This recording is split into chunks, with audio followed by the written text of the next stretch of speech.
días, queridos hermanos, amigos, en esta mañana. Nos encontramos en una nueva celebración del aniversario de la Iglesia. Cumplimos, por la gracia del Señor, 29 años, que no son pocos en la vida de un hombre, y menos aún en la vida de hombres jóvenes. 29 años es un tiempo extenso, hermoso, un tiempo de bendición de Dios, un tiempo en el que sobre todo queremos dar gracias a Dios y ensalzarle a Él por su fidelidad, por sus bondades, por su socorro, su pronto auxilio hasta el día de hoy. Y confiamos que así será hasta que el Señor nos venga a buscar, que nos ha de socorrer grandemente, y bendecimos a Dios por su fidelidad tan grande. En ella confiamos y en ella nos gozamos. Feliz aniversario a todos, que Dios nos bendiga en un día como hoy tan especial. Nos alegramos en este cumpleaños de la Iglesia. Vamos a compartirnos un poquito de la palabra del Señor. Este es un pasaje que lo hemos estudiado muchas veces y lo hemos comentado respecto a todas las cosas que contiene, que son tan preciosas. Pero en este día quisiera hacer referencia a un elemento que aparece implícitamente en este texto, que es el elemento del tiempo, y que está en el versículo 6, como veremos un poquito más adelante. Porque el tiempo es un elemento que debemos considerar como fundamental a la hora de celebrar un aniversario. ¿Qué es un aniversario si lo que ha pasado un tiempo? Desde que se produjo un evento hasta este día. Celebramos el aniversario de nuestra boda, celebramos nuestro cumpleaños, celebramos el aniversario de la Iglesia, y todo ello nos habla de que ha transcurrido un tiempo. Hay un tiempo desde el día que nacimos hasta hoy, y tenemos tantos cumpleaños ya celebrados. Hay un tiempo desde el día que nos casamos hasta hoy, celebramos nuestro aniversario de boda. Y hay un tiempo desde el día que fue constituida esta Iglesia hasta hoy. Y ese tiempo lo medimos en años, y cada año celebramos un aniversario. Así que cualquier cosa relacionada con un aniversario está directamente relacionada con el tiempo, que es de lo que esencialmente en esta mañana nos hablaremos. Y en lo que os quiero compartir hoy de la palabra del Señor, como decía Ferran un poquito antes cuando hemos entrado a orar aquí a las dependencias contiguas, quisiera daros un testimonio de este tiempo, un testimonio personal, un sentir de mi corazón respecto a esta cuestión del tiempo y del tiempo que hemos vivido, en el deseo de que, igual que para mí es de consuelo y de toque de atención, pues lo puedan ser para vosotros también. Y a la hora de comentaros este sentir y de compartir este mensaje de esta mañana, quería explicaros dos historias. Dos historias que están relacionadas con el tiempo. La una es una historia más extensa porque tiene 29 años de vida. Es la historia de esta Iglesia desde el día que fue constituida, el 5 de septiembre de 1982, hasta el día de hoy. Y la segunda historia es más breve, porque es la historia de un año. Es el año que ha transcurrido desde el último aniversario que celebramos, en septiembre del 2010, hasta hoy. Claro, al celebrar un aniversario contamos el tiempo así, contamos todo el tiempo que hemos vivido y contamos también desde la última celebración hasta esta, porque este último año también ha sido un lapso de tiempo que ha formado parte de la vida de esta Iglesia. Y en ambos casos pues os quiero dar mi testimonio personal y mi sentir espiritual a la luz de la palabra del Señor respecto a estas cosas. Vamos pues con la primera de las historias, que como digo es más extensa en el tiempo porque contiene 29 años de vida. Y a la hora de explicaros esta historia, quisiera hacer referencia a tres hermanos en la fe. No porque estos tres hermanos sean más que nadie, podía haber hablado de otros hermanos, pero sí porque me van a servir para ilustrar el concepto tiempo del que os quiero hablar en esta mañana.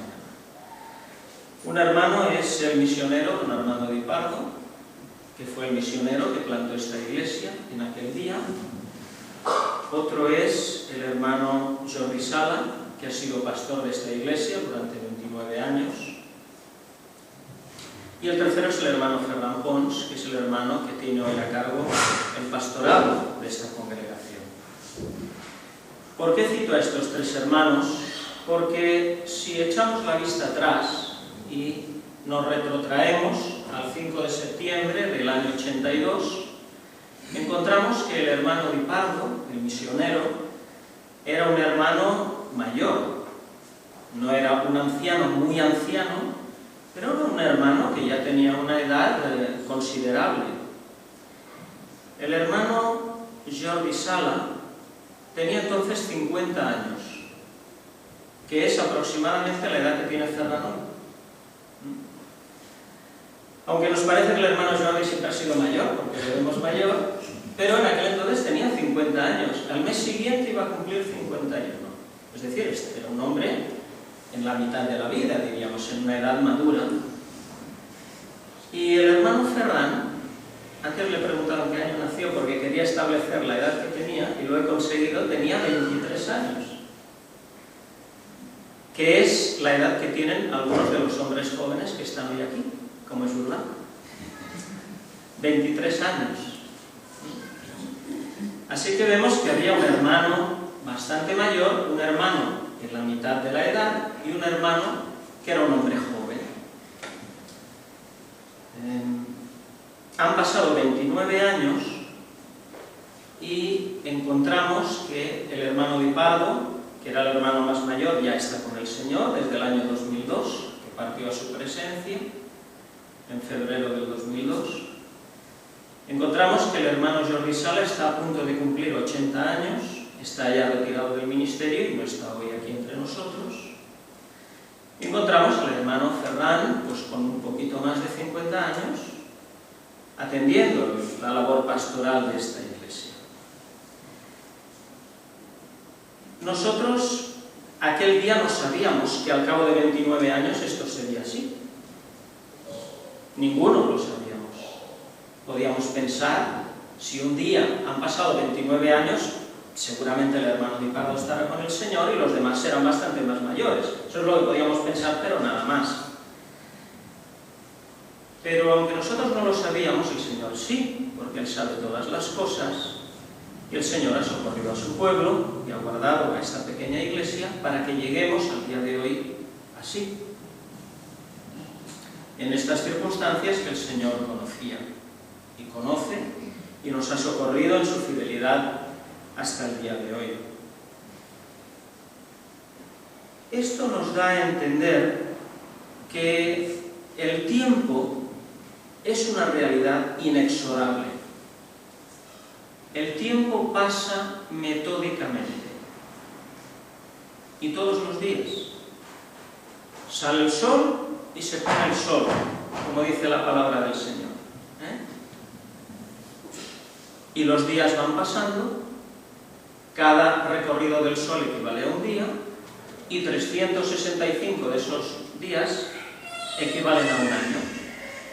Y los años van pasando inexorablemente e inevitablemente. El tiempo pasa. Y unos días atrás, en el trabajo, coincidí con una abuelita muy agradable, íbamos conversando, y me lo dijo con mucha tranquilidad, con mucha quietud, y eso me llegó. Y me dijo, no recuerdo exactamente de qué tema estábamos hablando, pero me dijo, joven, todo llega, todo llega. Y le dije, tiene usted razón, todo llega. Nos parece, cuando somos jóvenes, que hasta los 50 años, ¿cuánto falta? Preguntárselo a Ferran, que ya los tiene. Y ya los pasa de un año. ¿De dos? Los pasa de 2 años. Y algunos que estamos pensando que si Dios quiere algún día nos jubilaremos y estamos con deleite esperando ese día. Y yo digo, pero si aún me quedan tantos años, bueno, todo llega. Y si Dios quiere, un día podré estar jubilado y diré, pues Señor, ha llegado. Todo llega. Y al que es un niño, como hay niños hoy aquí, pues les llega el día de ir a la universidad. Y tal vez hoy lo ven como algo tan lejano, porque están o en primaria, o empezando la ESO, o algunos están en preescolar y empiezan P3 este año. Pero todo llega en la vida. Todo llega. Solo hemos de dejar que el tiempo vaya transcurriendo, que finalmente tampoco está en nuestra mano, porque queramos o no, el tiempo va a transcurrir. Nosotros vemos cómo los días van pasando y al final todo va llegando en la vida. Y la vida del hombre, como el tiempo va pasando, es una sucesión de generaciones. La palabra del Señor, hay un versículo que es muy claro. En el libro de Eclesiastés, en el capítulo 1, nos dice el versículo 4. Eclesiastés 1:4 nos dice el Señor, nos dice la palabra del Señor: generación va y generación viene, mas la tierra siempre permanece. Esto es lo que es la historia de la humanidad. Generación va y generación viene. Sabemos que por el pecado entró la muerte en el mundo. La paga del pecado es muerte. Y desde que el pecado entró en el mundo, el hombre pecó en Edén, el corazón del hombre pecó, sus hechos desobedecieron a Dios. En Adán y en Eva, la muerte entró en el mundo. Y eso hace que todos un día moriremos. Igual que todo llega, también llega el día en que hemos de dejar este mundo. De manera que la historia de la humanidad se resume perfectamente en estas palabras de Salomón en Eclesiastés: generación va y generación viene. Eso quiere decir que no siempre estamos todos sobre la faz de la tierra. Unos pasan y los otros vienen detrás de esos que han pasado. Y así van pasando las generaciones, van pasando los siglos y van pasando los milenios.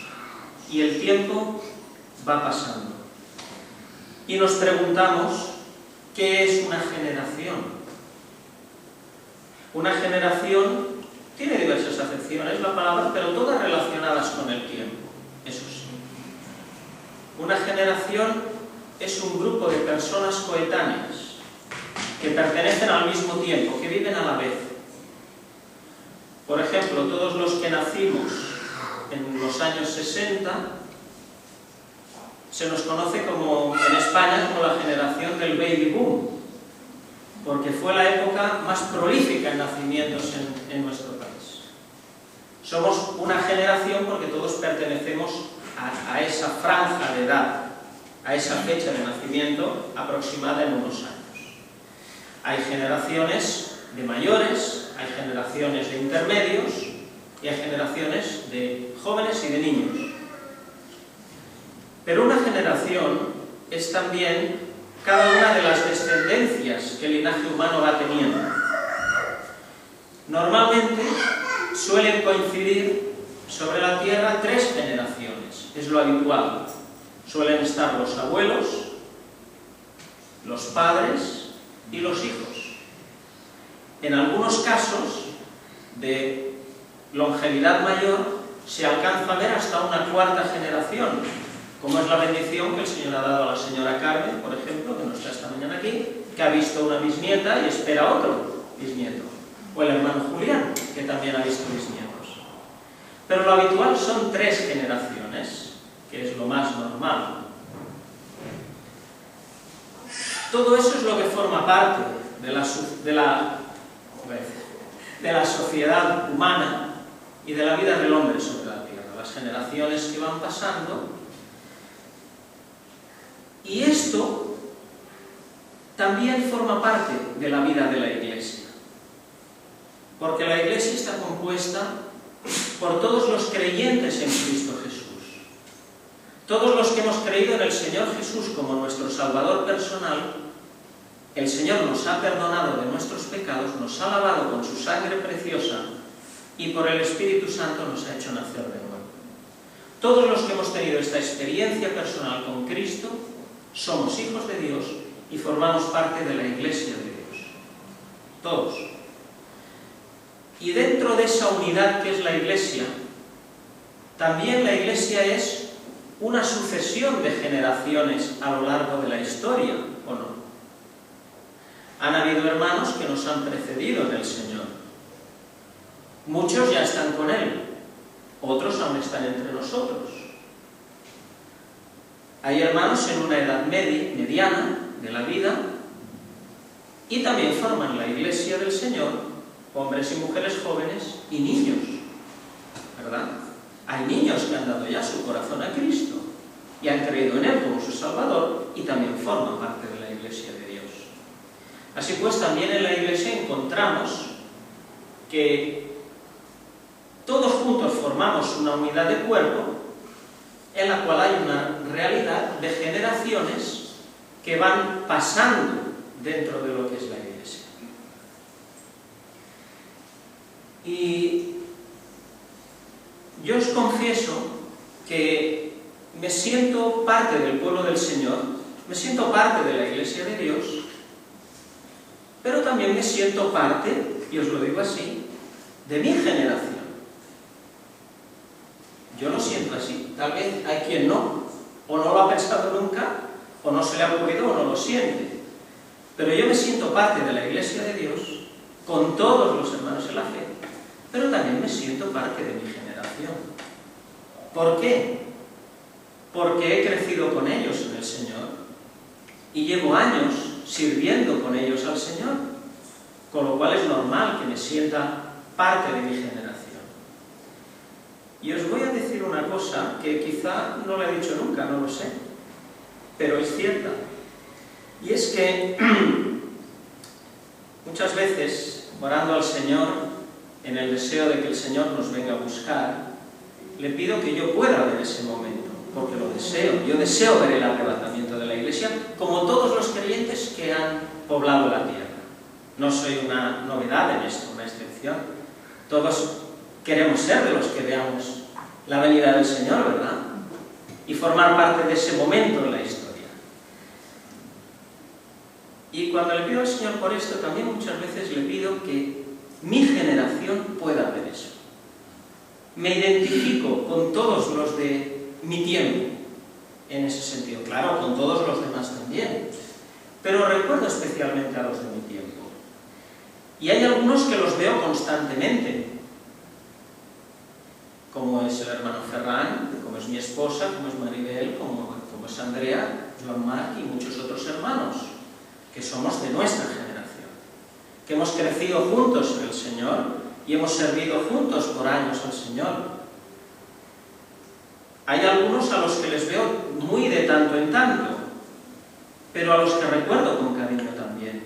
Y hay otros a los que no veo nunca. Durante muchos años no les he visto, pero les recuerdo con cariño, son también de mi generación y crecí con ellos en el Señor. Así que yo me siento parte de la Iglesia y me siento parte de mi generación dentro de la Iglesia del Señor. Y digo esto porque hay algunas cosas que creo que es bueno considerar respecto a este asunto de las generaciones. Porque a veces pensamos que hemos de ser todos igual. Y, por ejemplo, Ferran, que es un hombre de mi generación, aproximadamente, no nos llevamos muchos años, pero hemos ido creciendo juntos en el Señor. Yo diría que él y yo nos parecemos como un huevo y una castaña. Eres más guapo. Independientemente de esto,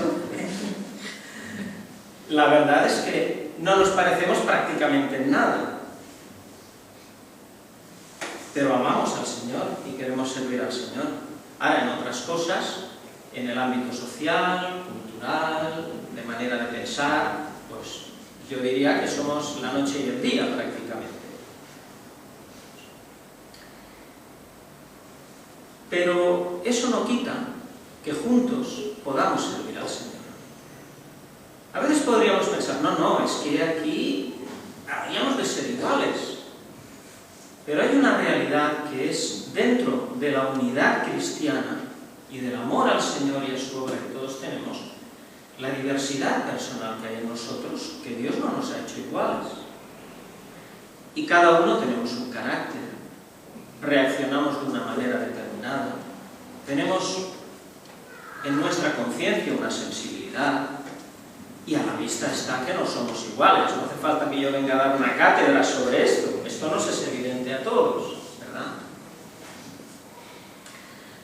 Pero considero muy importante, y por eso os lo comparto como un sentir del corazón, que aún no siendo iguales, porque no lo somos, pero no solo pasa en mi generación, entre los jóvenes que están aquí, son bien diferentes también unos de otros. Pero a lo que vengo es a que es muy importante que a pesar de que somos diferentes, nos sintamos plenamente unidos en nuestra generación. Porque por encima de esa diversidad está el que todos amamos al Señor y todos queremos servir al Señor. Y hay algo que siempre debe quedar. Lo dice el apóstol Pablo cuando escribe a los hebreos: permanezca el amor fraternal. Esa es una base inconmovible en las generaciones de la Iglesia. Que dentro del cuerpo de Cristo todo permanezca el amor fraternal, de todos con todos. Y dentro de cada generación permanezca el amor fraternal. Porque habiendo esa columna inalterable, inamovible, todo marchará hacia adelante. El amor fraternal, humildad en el corazón y respeto los unos para con los otros. Porque yo sé que Fernando algunas cosas las piensa diferente de mí, pero yo respeto al hermano y oro por él y quiero honrarle a él como a todos, dentro de ese desear todos ser fieles al Señor y obedientes a su santa palabra. Ese sentirnos unidos en nuestra generación, en la base del amor fraternal, del respeto, de la humildad, para servir juntos al Señor. Porque hay una cosa que entristece mucho al corazón, y es cuando las generaciones dentro de la Iglesia se deshacen. Y trae dolor.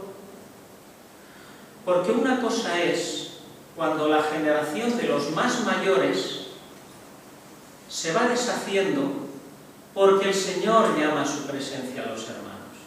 Esto es una cosa.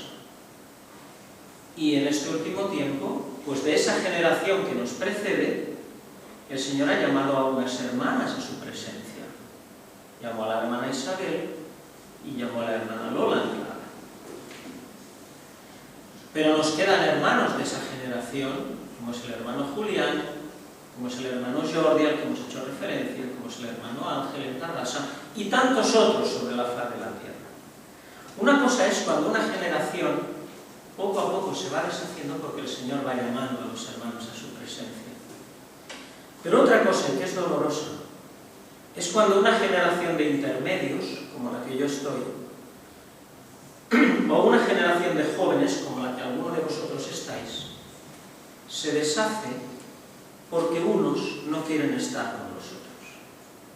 Eso trae dolor al corazón. Y eso no enriquece, eso entristece, eso apena, eso carga, eso fatiga y a veces incluso enferma. Enferma física y anímicamente. Y es algo que no debiera darse. Y las generaciones debieran velar por querer estar juntas en el Señor, sirviendo al Señor. de orar por eso y hemos de trabajar por eso, porque la Iglesia ha de ir avanzando en el camino de la vida cristiana, sirviendo al Señor, yendo al encuentro con el Señor, con todas las filas bien juntas, que no haya huecos, que los flancos queden bien guarnecidos. Imaginaros la visión de un ejército que avanza. ¿Cómo avanzan los ejércitos? Avanzan cohesionados entre sí, bien unidos. El ejército que cada uno va por su camino, o que uno no quiere estar con el que tiene al lado, eso se deshace y es facilísimo de vencerlo. Pero lo importante es que avance cohesionado, y así la Iglesia del Señor, que todas las generaciones avancen cohesionadas hacia adelante, bien unidas, y las unas con las otras, que mi generación se sienta unida a la generación de Julián, y que la generación de los jóvenes se sienta unida a la mía, que no nos veamos como cosas separadas en el tiempo, inconexas, que no tienen que ver, sino que haya un avance de unidad dentro de la misma generación y de unidad intergeneracional. Y la Iglesia sí marcha adelante al encuentro con el Señor de una forma preciosa, ¿verdad? ¿Verdad que esto es lo que deseamos y lo que debería ser? Pues es esto lo que hay que ocuparse, hermanos, es esto, y no en lo contrario. Y no en lo que apena o trae dolor o no edifica, sino en estas cosas que son las que edifican. Porque dentro de la Iglesia del Señor, cada generación tiene su responsabilidad. Y hay un texto que vamos a leer muy precioso en el Salmo 78, donde vamos a encontrar las generaciones del pueblo de Dios y la responsabilidad de cada una.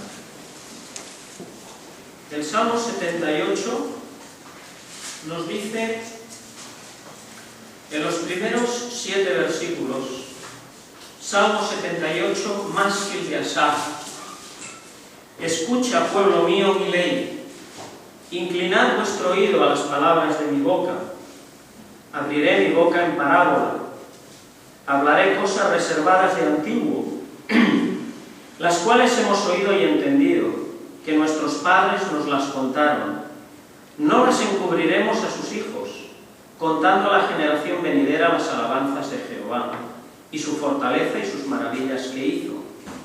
Él estableció testimonio en Jacob y puso ley en Israel, la cual mandó a nuestros padres que la notificasen a sus hijos, para que lo sepa la generación venidera y los hijos que nacerán, y los que se levantarán lo cuenten a sus hijos, a fin de que pongan en Dios su confianza y no se olviden de las obras de Dios y guarden sus mandamientos.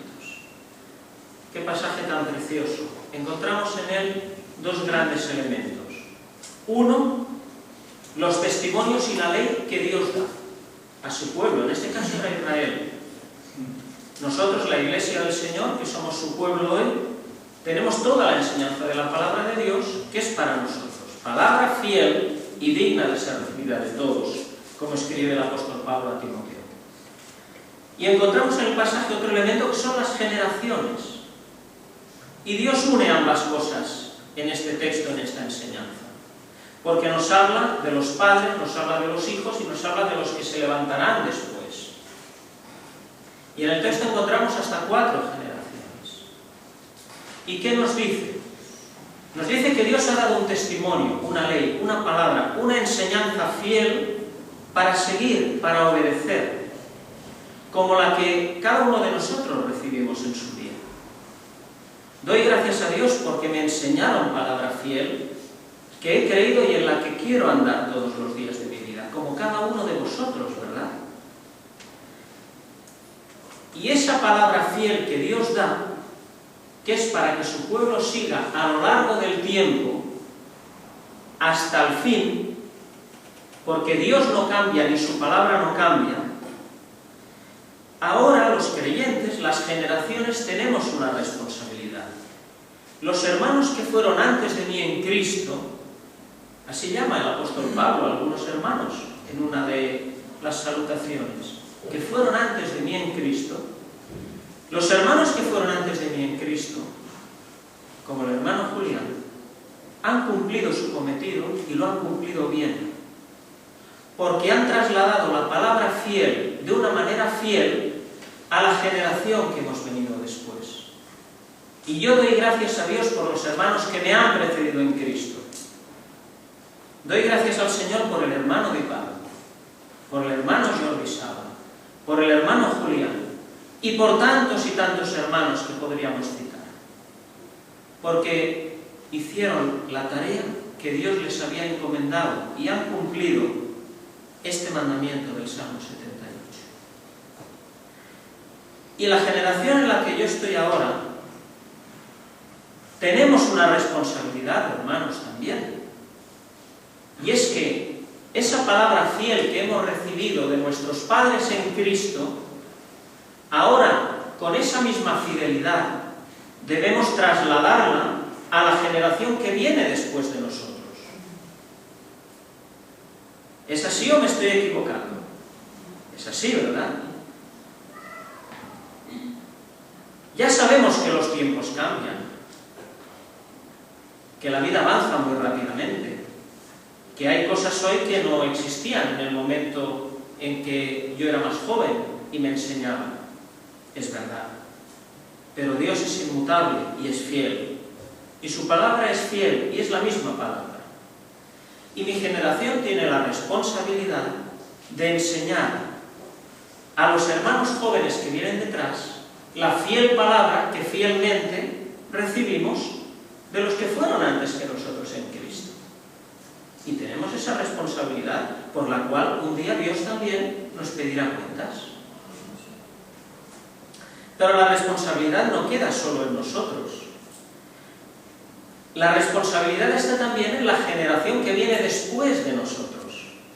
Porque si nuestra responsabilidad es enseñarles la palabra fiel, la suya es creerla, obedecerla y vivirla.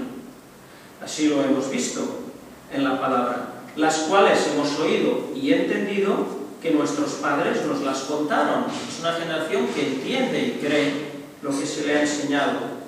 Y la palabra dice, para que lo sepa la generación venidera y los hijos que nacerán, versículo 7, a fin de que pongan en Dios su confianza y no se olviden de las obras de Dios y guarden sus mandamientos. ¿Cuál es mi responsabilidad? Ser fiel a la palabra de Dios y obediente y transmitir esa enseñanza a la generación que vendrá después. ¿Cuál es la responsabilidad de esa generación que viene después? Creer y ser fiel a esa palabra que se le enseña. Esa es su responsabilidad. Que yo no podré vivir por ellos. Yo solo puedo vivir la vida que Dios me ha dado a mí, ninguna más. Y doy gracias a Dios por ello también, de que cada uno podemos vivir solamente la vida que Dios nos ha dado a cada uno. Por eso nos dice la palabra que Dios pedirá a cada uno razón de sí. No me pedirá razón por ti, me pedirá por mí. Y mi responsabilidad está en mi vida. Yo no puedo vivir la vida del que vendrá después. Ya es responsabilidad de Él vivir estas cosas. Pero sí que es responsabilidad mía transmitírselas fielmente y ser de buen ejemplo a ellos en todo. Y esa generación que viene después de la mía, que es la que está formada por mis hijos y por los hijos de los hermanos de mi generación, jóvenes que están entre 17, 23, 24, 25, 30 años, su responsabilidad será enseñar esa palabra fiel a la generación que viene después de ellos, porque hay una que viene después también. Y tenemos aquí pues un elenco de este grupito. Tenemos niños, tenemos a Maite, tenemos a Andrés, a Dalí, tenemos a algunos niños aquí. No os veo a todos bien porque no llevo las gafas, pero más o menos os intuyo. Y aquí hay una responsabilidad que cada generación va asumiendo y que debe tener delante del Señor. Y cuando piensas en esto y piensas en que estamos celebrando un aniversario, Yo pensé que cumplíamos 29 años y lo celebrábamos hoy, pero enseguida pensé una cosa, que diréis, vaya cosa de pensar. ¿Por qué no? Yo pensé, ¿y dentro de 29 años qué será? ¿Habéis pensado alguna vez eso? No lo sabemos. De entrada no sabemos si estaremos todavía sobre la faz de la tierra. Desearíamos ya estar todos con el Señor, que como dice el apóstol Pablo, estar con Cristo, ¿cómo dice? Es mucho mejor. Desearíamos eso, ya estar todos con el Señor, dentro de 29 años. Hoy, que fuera hoy, eso es lo que desearíamos. Pero es posible que dentro de 29 años el Señor aún no haya venido a arrebatar a su iglesia,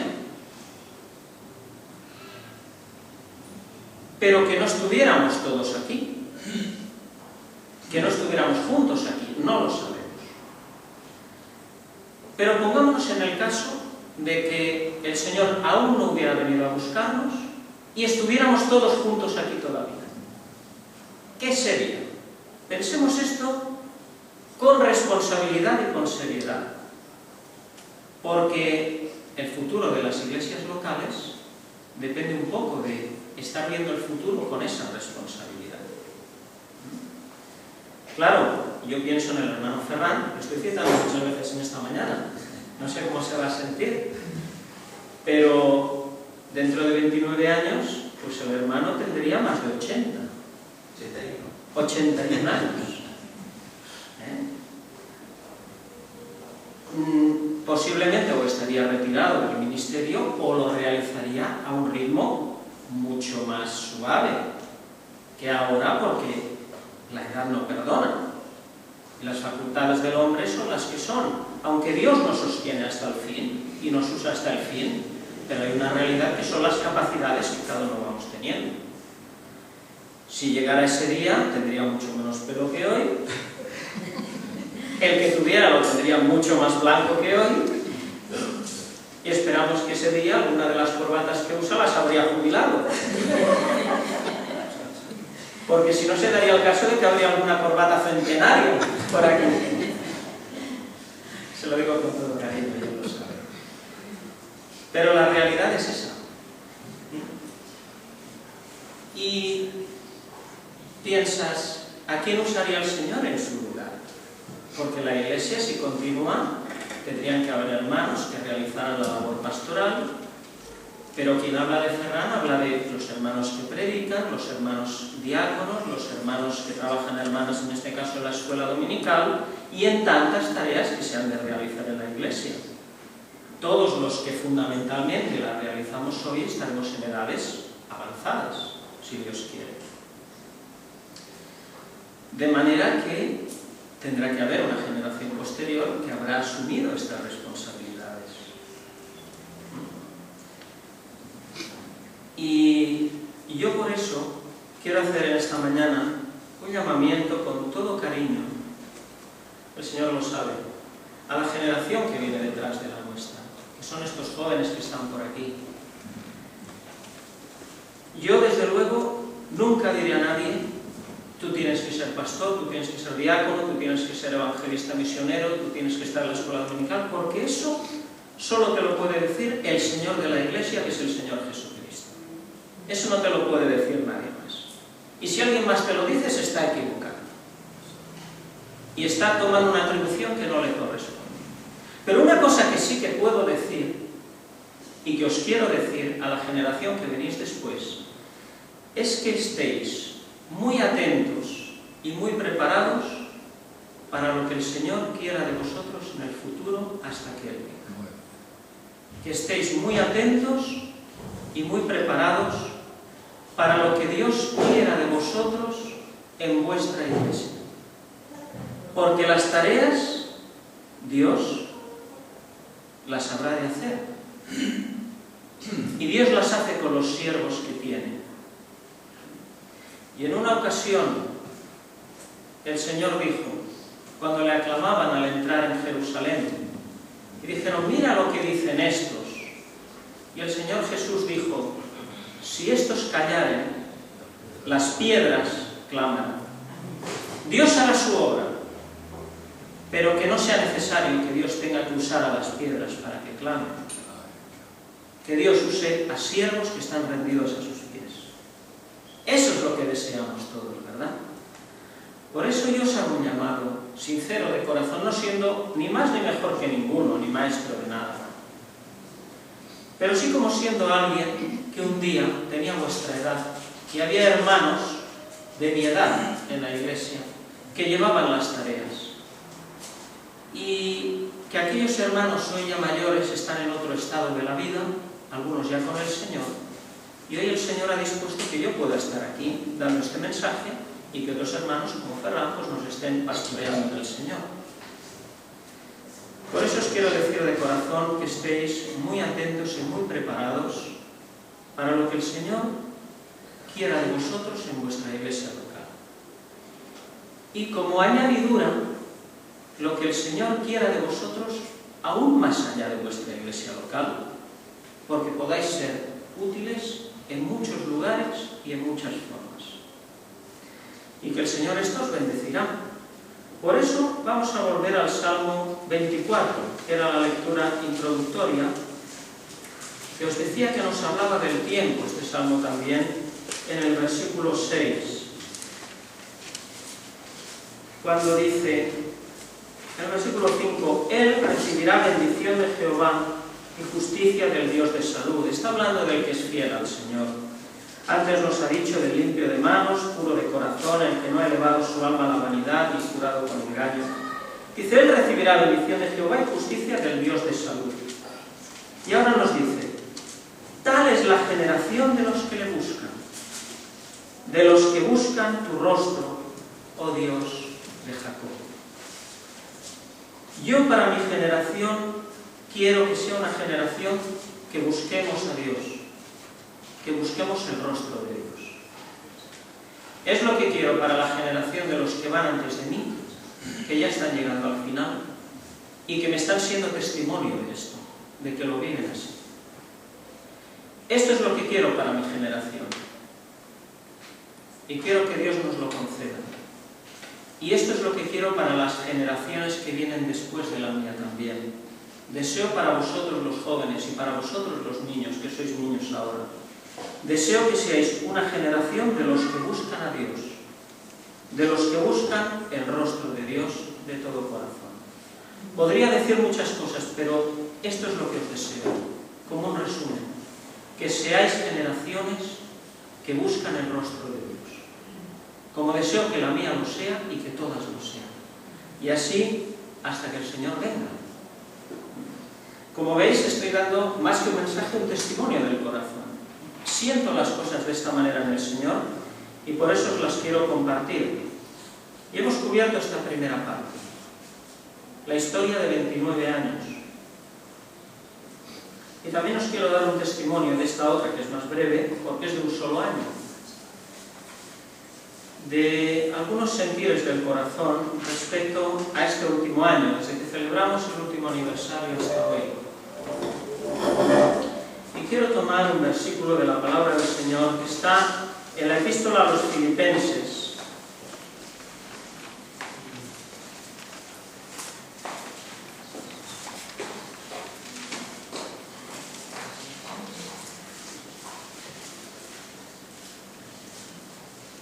El capítulo 1 y el versículo 6, que es un sentir que durante este último año he tenido más vivo quizá que nunca y que me ha venido reiteradamente al corazón y a los pensamientos y que, como lo creo de todo corazón, os lo quiero compartir. Filipenses 1:6, el apóstol Pablo, escribiendo a los filipenses, les da testimonio de esto y les dice así: estando confiado de esto, que el que comenzó en vosotros la buena obra, la perfeccionará hasta el día de Jesucristo. El apóstol Pablo tenía una confianza en su corazón que le daba el Señor, y por eso aparece aquí la palabra, inspirada del Espíritu Santo. Tenía una confianza ciertísima, que Dios había comenzado en los filipenses una obra, y que esa obra que había comenzado la perfeccionaría. hasta el fin, porque cuando dice hasta el día de Jesucristo, está haciendo referencia hasta que el Señor venga a buscar a su iglesia. Esta es una certeza que tenía el apóstol y que nos está hablando de Dios y de la manera de ser de Dios y de hacer de Dios. Dios inicia una obra en cada uno de nosotros y es una obra que Dios no deja nunca. Porque el propósito de Dios cuando inicia una obra en un hijo suyo es perfeccionarla, como dice aquí. El que ha iniciado en vosotros la buena obra, la perfeccionará hasta el día de Jesucristo. ¿Qué significa esto? Que Dios está ocupado en cada hijo suyo en darle crecimiento, en darle santificación, en trabajar su corazón, en consolarle, en animarle, en protegerle.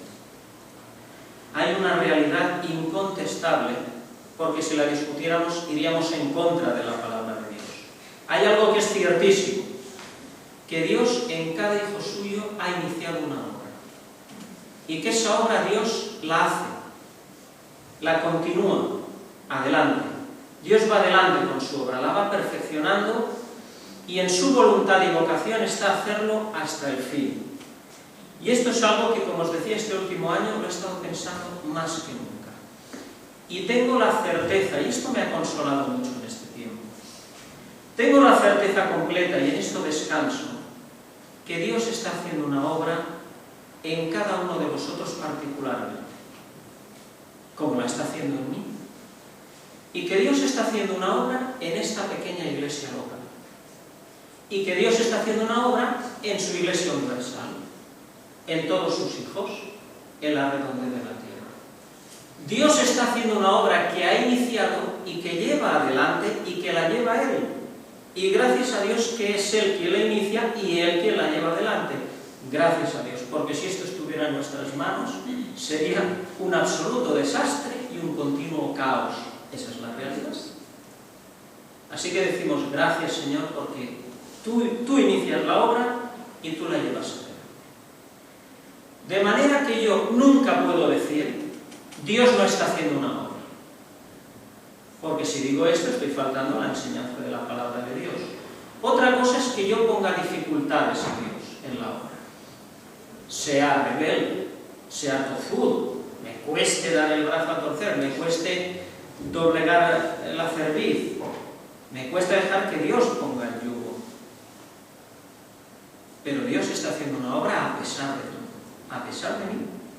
Dios está haciendo una obra en cada vida y en cada corazón, en cada conciencia y en los pensamientos de cada uno de nosotros. Yo nunca podré decir, Dios no está haciendo una obra en ti. Y nunca podré decir, Dios no está haciendo una obra en nosotros. No, nunca podré decir eso. Y nunca podré decir, Dios está haciendo una obra en mí, pero no en ti. No, no. Claro. En mí sí, pero en ti no. No.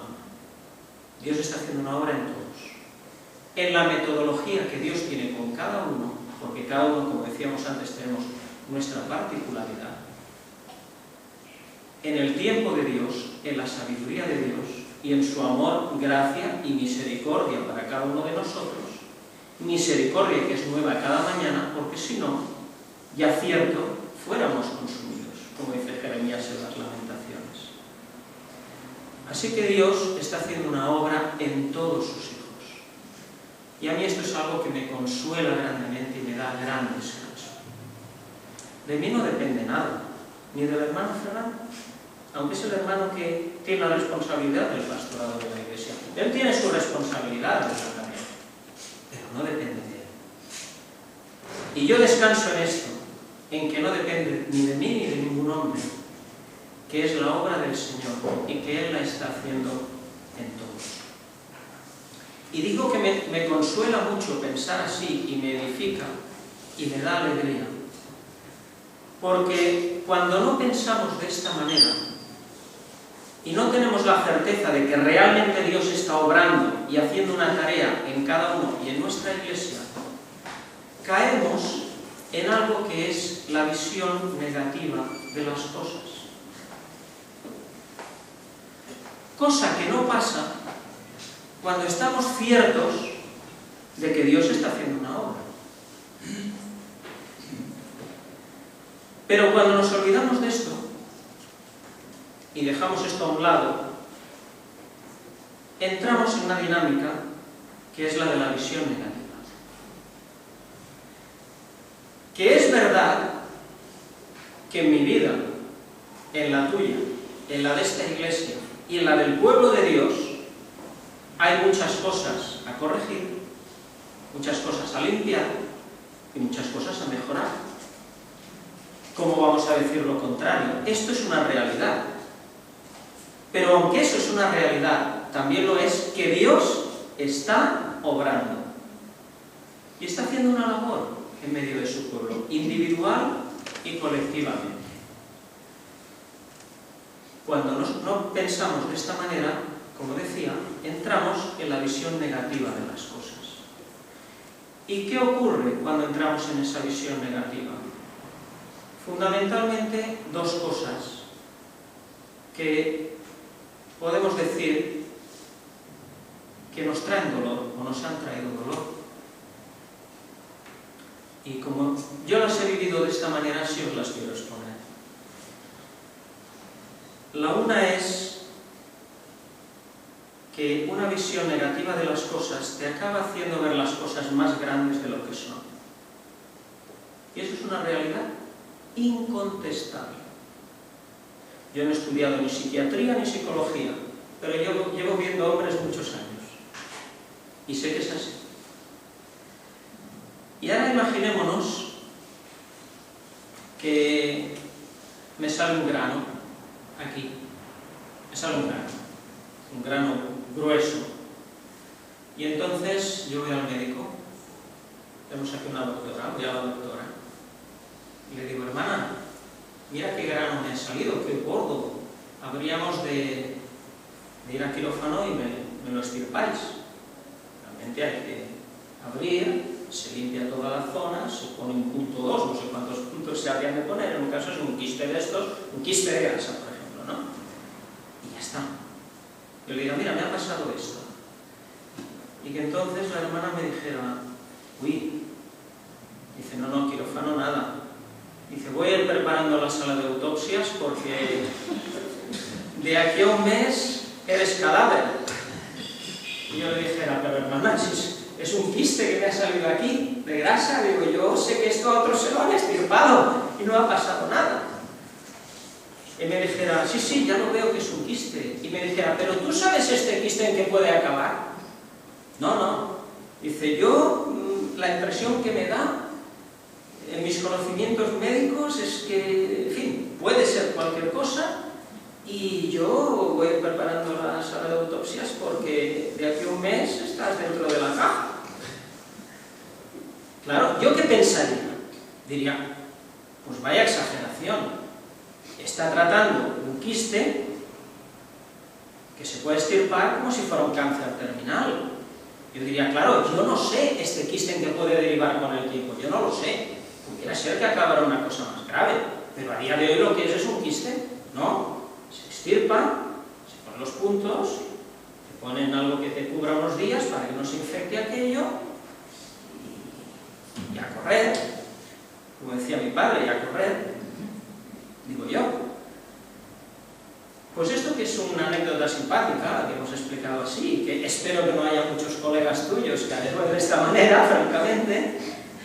Esto, que es una anécdota simpática, es lo que tristemente nos ocurre muchas veces a los creyentes, de que convertimos un quiste en un cáncer terminal. Y vemos una cosa, en fin, de una gravedad enorme, cuando a primera vista no lo parece. Lo que en el tiempo pudiera ser no lo sabemos, pero a día de hoy no es así. Entonces, ¿qué tratamiento hay que dar a ese grano? Pues el tratamiento de grano. ¿Qué tratamiento hay que dar a un infarto? El del infarto. Hay que venir con aquellas cosas que se ponen encima y hacen la descarga, ¿verdad? ¿Qué tratamiento hay que dar a un cáncer? Pues una intervención, radioterapia, quimioterapia, lo que corresponda. Cada cosa tiene su tratamiento, porque cada cosa tiene su gravedad. Tener una visión negativa de las cosas y no darnos cuenta de que Dios está haciendo una obra nos lleva a magnificar las cosas negativas. Y eso a la larga trae dolor. Y tristemente es así. Y podemos decirlo porque en una u otra época de nuestra vida seguro que a todos nos ha ocurrido, ¿o no? Y una segunda cosa que ocurre cuando entramos en una visión negativa de las cosas es que desechamos las cosas que funcionan. Y en esto recordaba unas palabras del Señor Jesús que son absolutamente fieles y verdaderas, como todas las del Señor Jesús, y que también creo de todo corazón, y que cada vez estoy dándome más cuenta de que es así. Y a medida que pasan más años y pasas más experiencias en la vida, y entre los hermanos en la fe, me doy cuenta de que cada vez más es así. Cuando el Señor Jesús dijo que los hijos de las tinieblas en su generación son más sagaces que los hijos de luz. ¿Por qué? Porque la gente de este mundo, cuando una cosa funciona, no la toca. La gente que construye edificios tiene unos parámetros arquitectónicos, y esto el hermano Julián nos podría hablar, y saben que las columnas, si se colocan los pilares, porque ellos les llaman pilares, se colocan de una determinada manera, una determinada profundidad, sustentan un determinado número de kilos en altura. ¿Vale? Y como eso funciona, yo creo que a nadie se le ha ocurrido venir a cambiar los parámetros, ¿verdad? Siguen construyendo de la misma manera. Hay materiales que mejoran, algunos son más resistentes a los impactos, o más dúctiles, o más ignífugos, o lo que sea, pero hay unas bases que funcionan y no se mueven. Los agricultores saben que sembrando los rábanos en tal época del año es cuando crecen mejor, es la época. Y como eso funciona, pues no se les ocurre decir, no, yo ahora voy a hacerlo 3 meses antes o 3 después. A ver qué pasa, no desechan lo que funciona. Los equipos de fútbol, cuando tienen un esquema de juego que funciona, no lo cambian. Un partido lo pueden perder, pero ellos van a su línea. Y es así. Pero los creyentes no. Los creyentes al revés. Y decimos, no, una cosa funciona, bueno, pues vamos a ver si hacemos que funcione menos o que no funcione nada. Y en esto nos falta sagacidad, como dijo el Señor Jesús, para saber aprovechar las cosas que funcionan. Imaginémonos que tenemos un coche. Tenemos un coche de gasolina, de estos que van con bujías. Y un día vemos que el coche no va muy fino, no va muy redondo, y lo llevamos al mecánico. Y el mecánico nos dice, mire, se le ha engrasado una bujía. Y como se ha engrasado, claro, el coche no va fino. El coche sigue funcionando porque, como tienen 4 cilindros, tiene 3 bujías más, y entonces el coche va, pero no va lo fino que debería ir. Y entonces el mecánico nos dice, le voy a cambiar la bujía, le pondré una nueva y el coche irá bien. Mejor aún, le voy a cambiar las 4, así las 4 irán nuevas igual, todas de la misma edad, y el coche le irá perfectamente. Y yo le digo al mecánico, bueno, ¿y esto cuánto me puede costar? Bueno, no sé, mano de obra, bujías, tal, 150 euros. No sé, digo por decir, no sé lo que vale, que ningún mecánico se ofenda, no lo sé. 150 euros. Y yo le digo, ¿y el coche irá bien? Y dice, sí, todo el resto del coche está perfectamente, solo tiene este problema, se soluciona y ya está. Y entonces yo le digo al mecánico, mire, ¿sabe qué? Como veo que el coche no va muy fino, lo voy a tirar y me voy a comprar otro. Y el mecánico me dice, pero hombre, si es solo una bujía, cambie las 4, el coche le irá perfectamente, es una solución muy sencilla y el resto del coche está bien y funcionará bien. Y yo digo, pero mire, ¿sabe qué? Es que como veo que el coche no va bien, voy a tirarlo y me voy a comprar otro. Bueno, claro, yo con mi dinero al final puedo hacer lo que quiera, me diría él, ¿no? Total, que en lugar de gastarme 150 euros me gasto 15.000 y no tengo ninguna garantía de que ese coche nuevo con el tiempo también vaya mal, ¿o no? Pues nos ocurre un poco esto a los hermanos. Nos ocurre un poquito esto en las iglesias. Que cosas que funcionan, que necesitan un reajuste, alguna cosa a tratar, algún asunto a solucionar, algún problema que sacar adelante, en lugar de la solución sencilla, que es vamos a solucionar esto porque el resto sigue funcionando, y si solucionaremos esto y seguirá el coche funcionando bien, y seguirá adelante el proyecto y seguirá todo adelante, pues en lugar de hacer eso lo echamos todo por la borda. Y eso es una tristeza, y eso trae dolor. Y en esto habríamos de aprender delante del Señor. Decir, Señor, ayúdame a ver que tú estás haciendo una obra. Ayúdame a ver que tú vas a ir adelante en la vida de cada hermano, y en la mía, y en la de mi iglesia, y en la de todo tu pueblo. Que hay muchas cosas a tratar, y a solucionar, y a corregir, y a limpiar, y a cambiar, y a mejorar, pero que tú vas a ir haciendo esa obra en todos. Y que el Señor nos ayude a, cuando hay una cosa que es un grano, no hacerla más grande, ir a solucionar el grano, y también a que procuremos ir a esa solución del asunto para que todo lo demás pueda seguir funcionando. Que es una cosa que el Señor nos puede dar sabiduría y gracia, y con la sabiduría y gracia de Dios todo es sencillo, pero con las capacidades nuestras todo es imposible.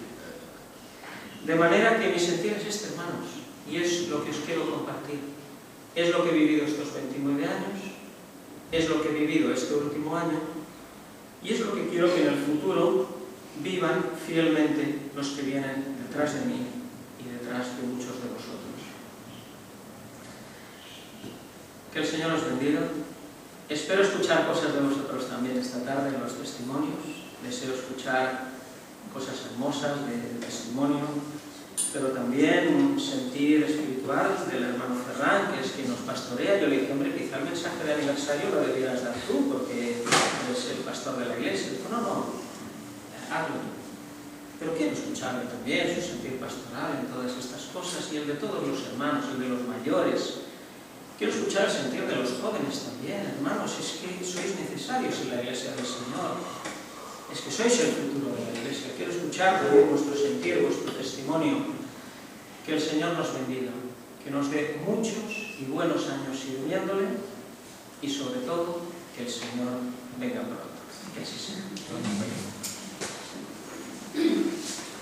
Gracias damos al Señor, gracias Alberto también por ese mensaje.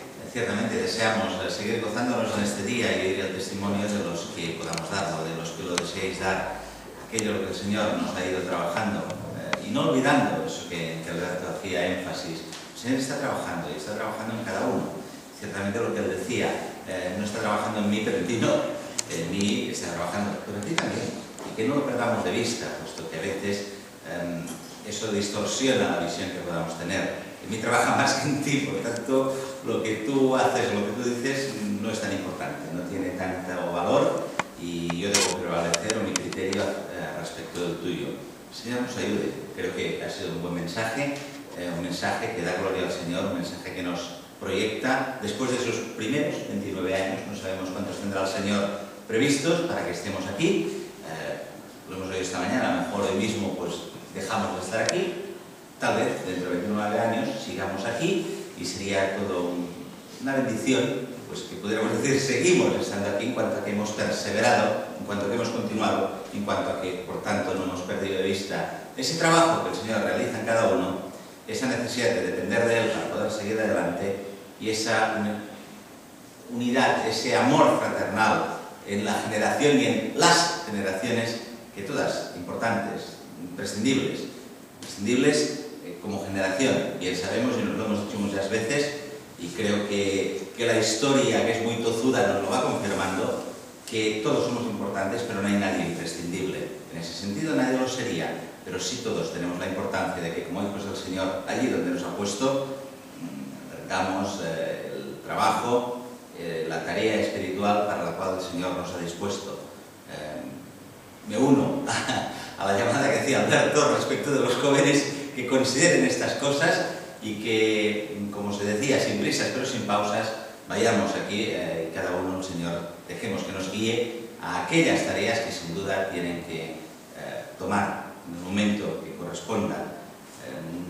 Intentaremos no poner, los que estamos en la generación intermedia, trabas respecto de los jóvenes que no queramos impedirles o que les pongamos obstáculo para el pleno desarrollo de los dones, de las capacidades que el Señor haya dado, que no seamos nosotros un impedimento, pero que no sea lo contrario, que lleguemos a esa ancianidad y sigamos aquí en plena tarea porque no hay el relevo generacional que es indispensable. Por tanto, con esta visión que hoy nos ha sido dada de parte del Señor y a través de Alberto, que el Señor nos pueda seguir bendiciendo en el tiempo que Él desee que sea así. Vamos a entonar otro himno, el coro de la iglesia que teníamos preparado, por tanto,